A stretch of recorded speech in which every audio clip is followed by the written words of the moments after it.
الحسين زين الشباب وفارس الفرسان. مع إشراقة الشمس يوم 28 من حزيران قبل 29 عاما،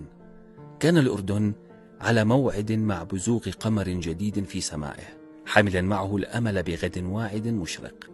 لم تكن ولادة الحسين بن عبد الله الثاني فرحة عارمة واستثنائية للأب الأمير الشاب عبد الله بن الحسين والأميرة المحبوبة رانيا العبد الله،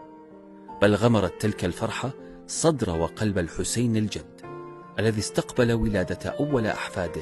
من ابنه البكر بشعور طاغ من الزهو، الذي جدد في ذاته ونفسه الأمل بأن اسم الحسين سيبقى وشم حب أبدي في قلوب الأردنيين. كبر الحسين الحفيد وحمل راية العهد الجديد، وأخذ يبهر كل من تعامل معه، يبهره بتواضعه الجم وثقافته الغزيرة وطيبة قلبه ورجولته الأنيقة. واليوم وبعد 29 عاما نقف على عتبة انتظار الفرحة الكبرى بالحسين، زين الشباب وفارس الفرسان، الحسين الذي سيزف لنا عريسا تصفق له القلوب والمهج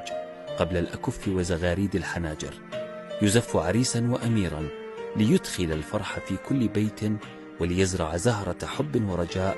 وأمل في كل حي وشارع، وليجدد لنا بزفافه موعد عهد ووفاء مع الهاشميين، موعدا مع من أحببناهم وأحبونا ومضينا معهم درب البناء والنماء.